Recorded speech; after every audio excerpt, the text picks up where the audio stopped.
DGISPR ने बानी PTI को जहनी मरीज करार दे दिया। कहा जेल में बैठा जहनी मरीज कौमी सलामती के लिए खतरा बन चुका, इसका बयानिया अब नहीं चलेगा। वो जहनी मरीज फौज और उसके सरबराह के खिलाफ जहर उगल रहा है। वो शख्स अपनी जात का कैदी है, अपने ही पार्टी के लोगों को NDU जाने पर गद्दार कहता है। तुम हो कौन, किसकी जबान बोल रहे हो? वो समझता है मैं नहीं तो कुछ नहीं। वो कहता है उसके साथ चलें तो ठीक, वरना सब गलत है। अब उसकी सियासत खत्म हो चुकी। माजी के सियासतदानों ने कभी ऐसा काम नहीं किया जो ये शख्स कर रहा है। जो हमने आज कहा पहले कभी नहीं कहा, जो उन्होंने किया वो पहले कभी किसी ने नहीं किया।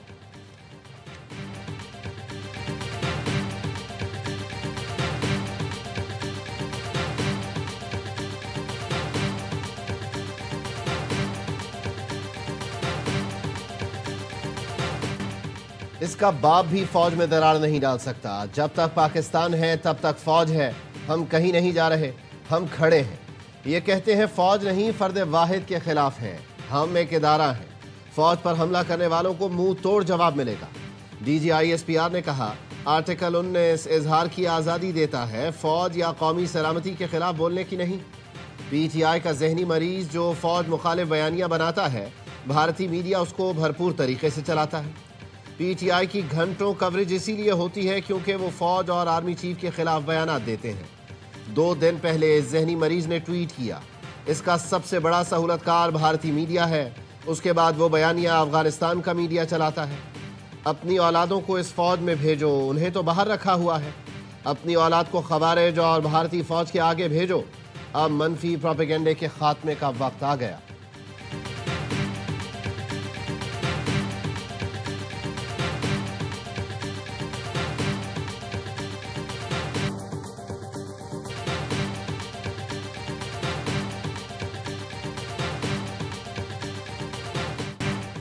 तुम्हारे पास एक सूबे की हुकूमत है, उसकी बात करो, सियासत की बात करो। तुम्हारी सुई फौज पर क्यों अटकी हुई है? क्या खैबर पख्तूनख्वा में दहशतगर्दी ऐसे ही चलती रहे?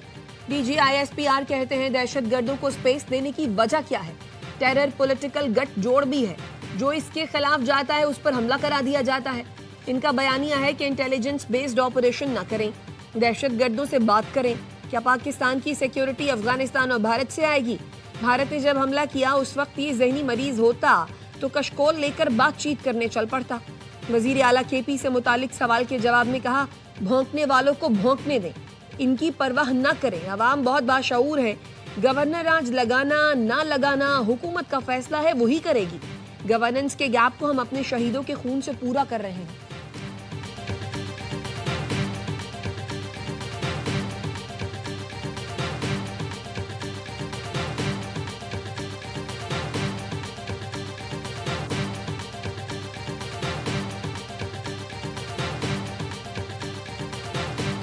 अभी ये CDF की आपने नोटिफिकेशन है, हर 10 मिनट 15 मिनट घंटे बाद कोई उधर बैठा वीलॉग कर रहा है, ये हो गया फलाना हो गया। कभी किसी ने किसी को वाइस चीफ डिक्लेयर कर दिया कि भाई ये वाइस चीफ बन गया है, ये अभी प्रमोट हो गया है।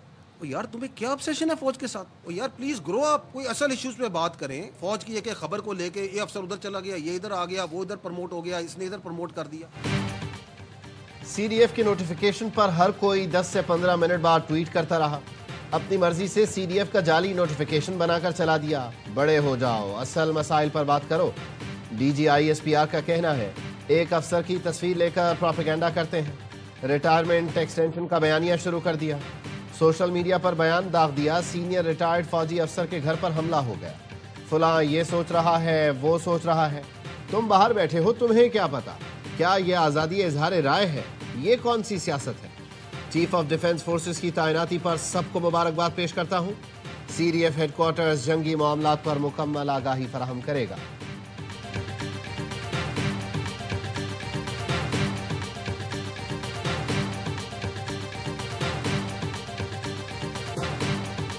मैंने आपको कल ही बता दिया था, मुल्क के दुश्मन बैरूनी और अंदरूनी का जवाब रियासत खुद देगी। रियासत ने वो जवाब ठोक बजा के दे दिया है। अफगानिस्तान और हिंदुस्तान में अब जाएं वो और अपनी सियासत करें।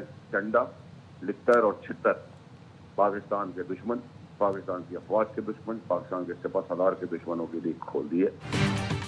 ज़हनी मरीजों को सीधा और क्लियर पैगाम है, सीधी जबान में बता दिया। पाकिस्तान फौज सिपहसालार से मुताल्लिक کوئی بکواس برداشت نہیں کی جائے گی۔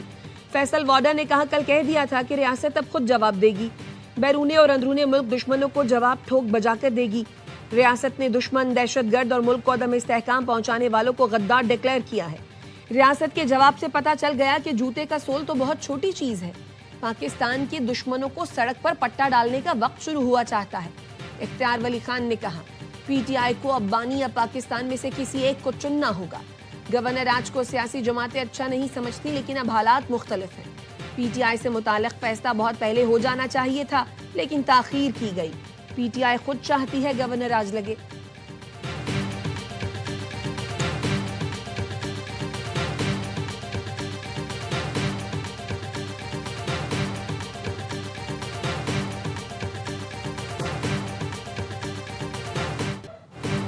فیلڈ مارشل سید عاصم منیر کی بطور چیف آف ڈیفنس فورسز تعیناتی کا نوٹیفیکیشن جاری۔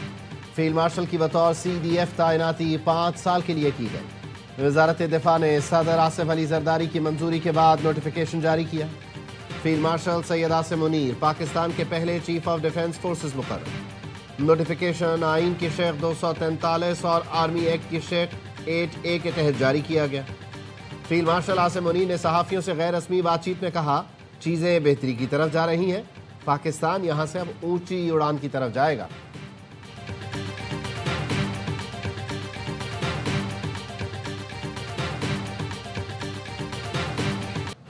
Year chief marshal Zaheer Ahmed Babar Sidhu کی مدت ملازمت میں 2 سال کی توسیع کا نوٹیفیکیشن بھی جاری۔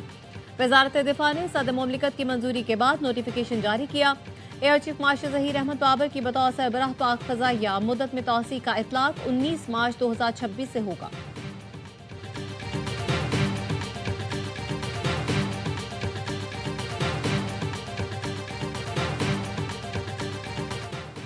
اللہ کی رحمت، فضل و کرم سے فاتحین نے قوم و ملک کو تاریخ ساز فتح سے نوازا۔ قوم وطن کے محافظوں کی لازوال خدمات کے اعتراف میں سپاہ سالاروں کو اعزاز سے نواز رہی ہے۔ وزیر دفاع خواجہ آصف کا ٹویٹ، لکھا، فیلڈ مارشل سید عاصم منیر اور air chief marshal Zaheer Ahmed Babar کو مبارک ہو۔ قوم کو اپنی بہادر افواج اور آپ کی قیادت پر ناز ہے۔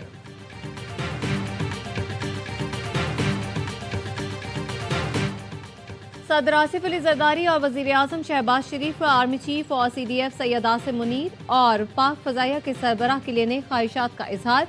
وزیر اعظم کا کہنا ہے، چیف آف ڈیفنس فورسز کی تعیناتی عصری اور جدید جنگی تقاضوں سے ہم آہنگ ہے۔ فیلڈ مارشل کی قیادت میں مارکہ حق میں شاندار کامیابی سے پاکستان کا نام روشن ہوا۔ پاکستان کے دفاع، ترقی و خوشحالی کے لیے تمام ادارے مل کر کام کریں گے۔ ملک کے دفاع کو مل کر ناقابل تسخیر بنائیں گے۔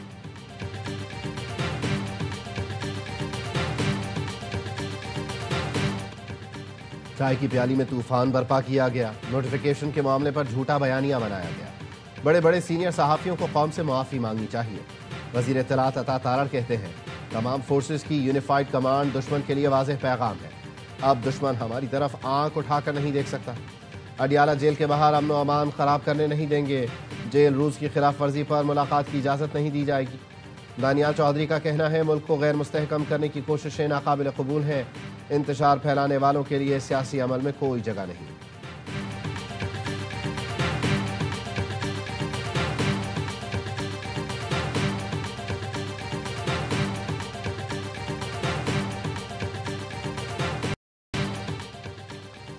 خیبر پختونخوا کابینہ نے 9 اور 10 مئی کو درج مقدمات کے خاتمے کی منظوری دے دی۔ وزیر اعلیٰ سہیل آفریدی کی زیر صدارت کابینہ اجلاس میں فیصلہ۔ ذرائع نے بتایا، 9 مئی واقعات کی تحقیقات کے لیے کمیٹی تشکیل دینے کی بھی منظوری دی گئی۔ ایڈوکیٹ جنرل شاہ فیصل نے بتایا، خیبر پختونخوا میں 9 اور 10 مئی کو 300 سے زائد مقدمات درج کیے گئے۔ کچھ مقدمات پہلے ہی عدالتوں سے ختم ہو چکے۔ مقدمات پی ٹی آئی وزراء، اراکین اسمبلی اور کارکنان کے خلاف درج کیے گئے۔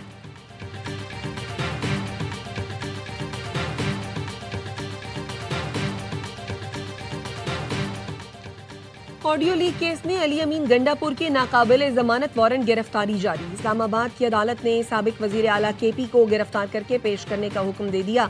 علی امین گنڈا پور کی عدم دستیابی کے باعث فرد جرم کی کارروائی بھی مؤخر، سماعت 20 جنوری تک ملتوی۔ 9 مئی کے 3 مقدمات میں لاہور کی انسداد دہشت گردی عدالت نے عمر ایوب کی عبوری ضمانت کی درخواست خارج کر دی۔ इंसदाद दहशत गर्दी अदालत ने अदम पैरवी पर अबूरी जमानतें खारिज की।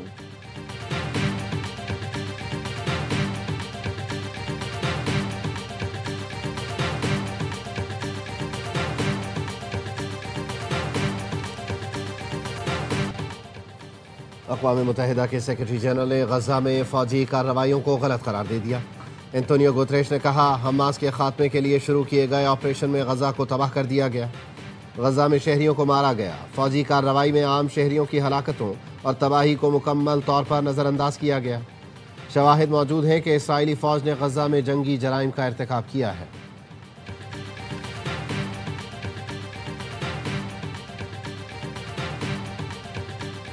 अमरीकी सदर ट्रंप ने दुनिया का एक और बड़ा तनाज़ा हल कर दिया। रवांडा और कॉन्गो के दरमियान 30 साल पुरानी दुश्मनी खत्म करा दी। ट्रंप इंस्टीट्यूट ऑफ पीस में तारीखी मुआहदे पर दस्तखत। ट्रंप ने दोनों सदूर से व्हाइट हाउस में मुलाकात की। तकरीब से खिताब में कहा, आज दुनिया का एक और बड़ा तनाज़ा हल करा दिया। दोनों मुल्कों में अमन से खुशहाली के नए मौके पैदा होंगे। अमरीका दोनों मुल्कों में नायाब मादनियात की दरियाफ्त में सरमायाकारी करेगा।